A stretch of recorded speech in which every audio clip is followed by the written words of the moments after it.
Barbenheimer, Backenheimer, Rippenheimer, Kilometer, Barbin, bar of soap.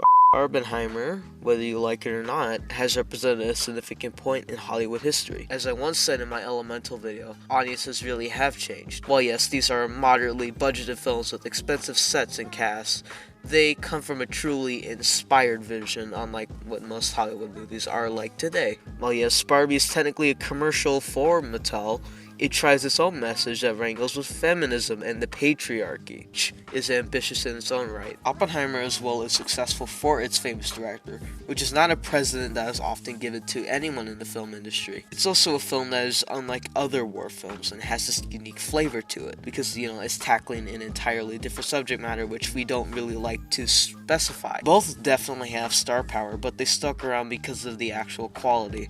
Unlike something like Amsterdam. Do you remember Amsterdam? It had Christian Bale, it had that Tenet guy, or did it? I forget the cast. But there was a lot of people in that movie. Well, yes, it had stars like Taylor Swift. It still didn't make anything in the box office that significant because it looked boring, it looked generic, it looked tired, it looked uninspired.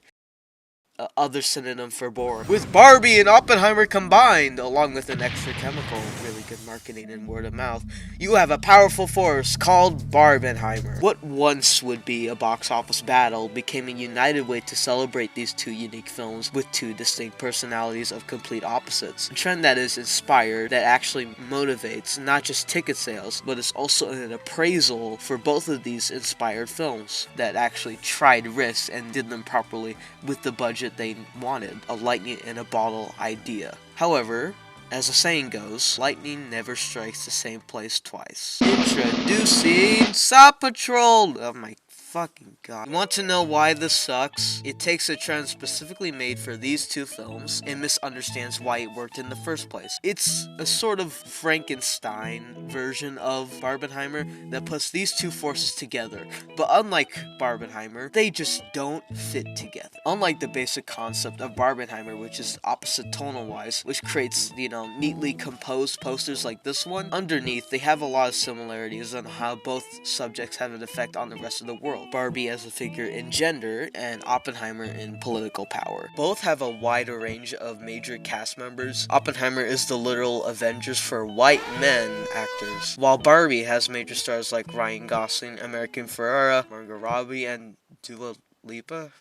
Oh yeah, she showed up. Both ran by major auteurs. Both have incredibly visually striking colors. Both have childhood actors returning in important roles. Both involve a larger entity that causes major problems or is after the protagonist. Both have left a major impact on meme culture, and most importantly of all, caused some creative Halloween costume variety. I could go on. What do Saw and Paw Patrol have in common?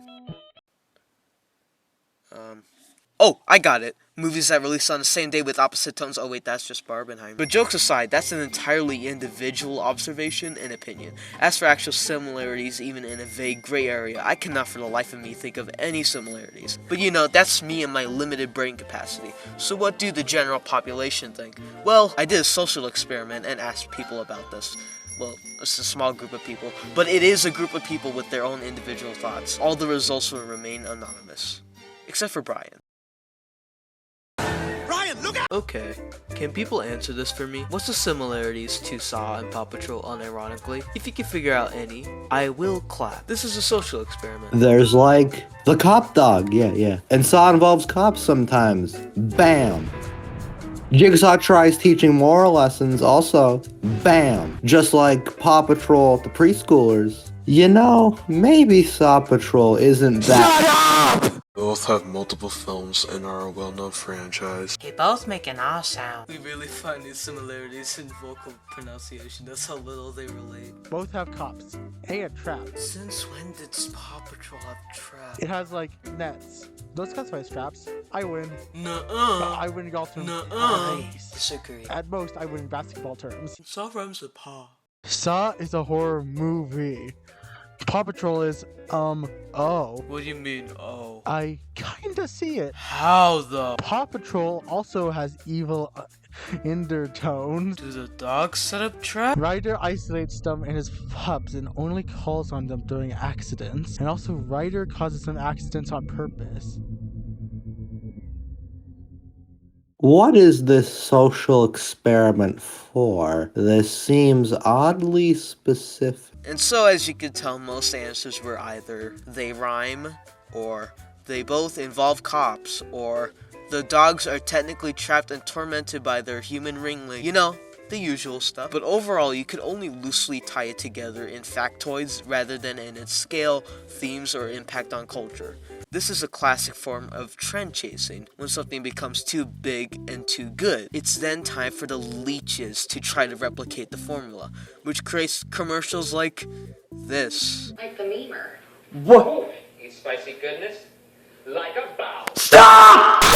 Whatever shape of innovation or refreshing ideas are created, if proven to overperform, it will immediately be milk dry. Demand creates more of said product, not always by masters of their craft. It's like those black Bart Simpson bootleg shirts. They aren't in their own form and arguably in the gray area of copyright, but they will sell, even for a quick scam. This is all motivated by social media. You know, they gotta be hip with the kid. And Paramount is cashing in with this tweet and this reply, but this just straight up can't happen. Not just cause they don't mesh. Do you think a large percentage of Saw X's audience, which are, you know, mainly horror fans, mostly teens and adults, would willingly to an objectively made for toddlers film based on a show that airs on Nick? Why yes, of course not.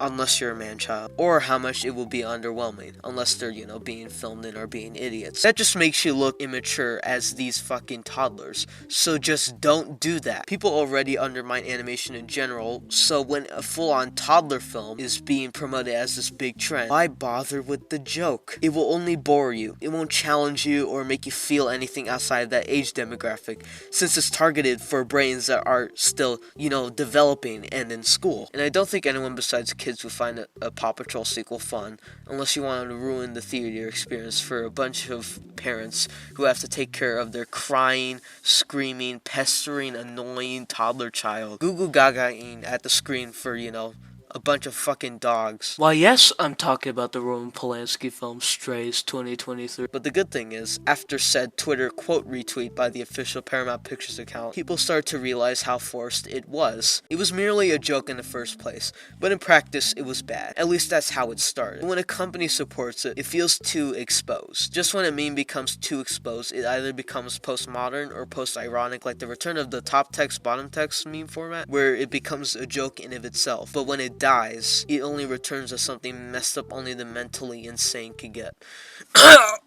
Okay, buddy, chicane. Companies like Paramount used to be known as the greats, like MGM, for the big award winners in musicals. But now we know how companies act like. We know them too well. Due to the wide access of information on the internet, exposing and being progressive as possible has just accelerated the idea of trends, big and small. The internet is not just it, but more advanced technology has given much freedom as much as it's given security for others to exploit or expose. All trends rise and fall out of public consciousness. Just now, the rise and fall is as fast as it starts. Trends to live on beyond their trend period would mean they would have to be good in the first place. Barbenheimer was a once-in-a-lifetime period that may have died out but left an impact in cinema culture. Saw Patrol is another copycat that can easily be solved and thrown away with not much promise lost. Even if it was a successful copycat, nothing would stick with that concept after it's done with that trend period. You know, originality doesn't really exist, but it's what we do with that. Inspiration is what makes it original.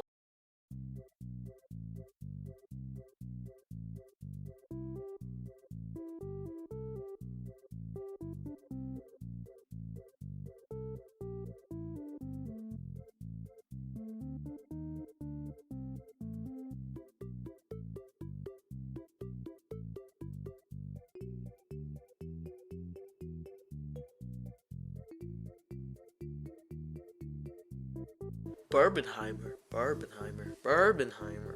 Barbenheimer. Barbenheimer.